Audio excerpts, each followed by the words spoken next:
And your next comedian goes by one name, Sludge. Turn off all cell phones.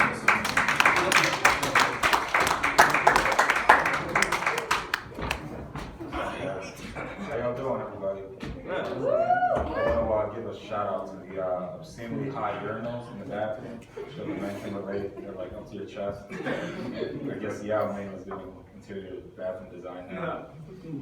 I had an interesting day today. I got in an argument with my boss. It's been escalating. It's been happening more and more recently, but today it just got really like visceral. It really got just raw. Like the filters came off. Everybody's got their filter. Today my filter came off. Like it just, like you have that thing where you're just like, all right, bullshit, but you're giving out good shit. This was just all bullshit out, and it was just a fucking meltdown. But the part I really didn't like about it was, I don't like doing my dirty laundry in public.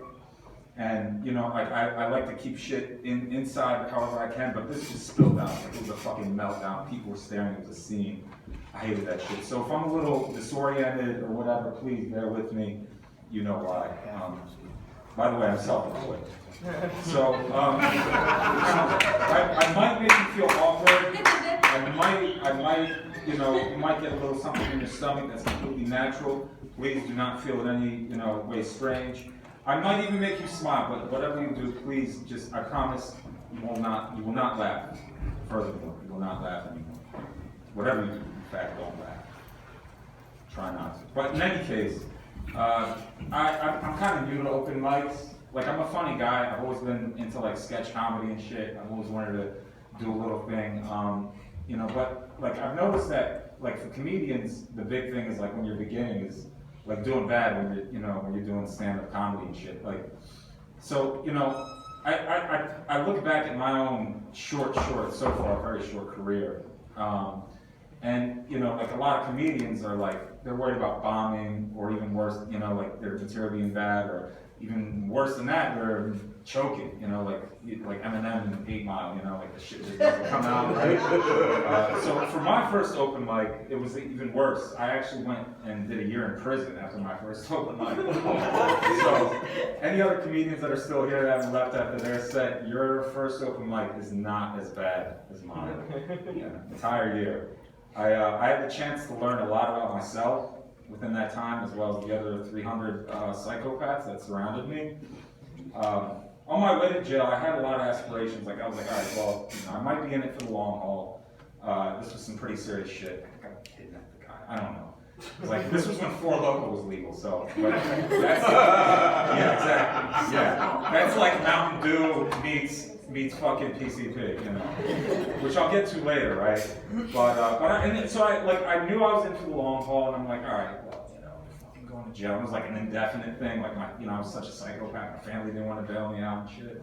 So I'm like, all right, well, what's some things you could probably do? So one thing, I reflected back, like, you watch all those old cartoons about jail, and I was like, all right, I'll pick up the harmonica, because I already drum, I sing, but, now I'll get something else under my belt. Perfect with the whole jail motif, just, wasn't away on the harmonica, in the cell.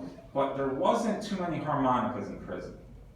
These days, if anybody's about to go to jail, please, any expectations of harmonica, please just get them out, because there was not any harmonicas in jail. In fact, there was a lot of angel dust, which I did not expect to be there. Like, out of all places, in a correctional facility, what is angel dust doing here, So, but since then, I've managed to make a pretty 360 turn, towards the better, at least, my perspective. Like, I have a family now. Actually, I have kids. 4. Yeah, no, don't clap, please. But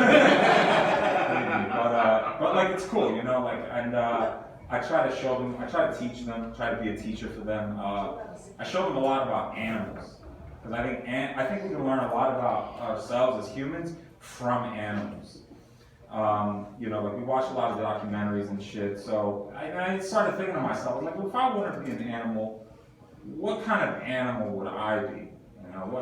And so I really had to think about it hard, and I want to be an animal that leaves as little impact on the world. That's negative, negative impact. Like we shit, You know, it's like as less shit as possible and more good, like more music or more good feelings as possible.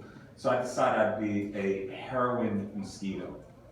I'd be my own hybrid animal, you know, like, and I could just like picture that, you know what I mean? Like you get to the barbecue, you get to the cookout, it's like, yo, what the fuck happened to Mike? In the fucking crunch bowl, like, oh my god. Yeah, well, you know, Mike forgot his bug spray. Guys, please don't forget the bug spray. I love you. Thank you.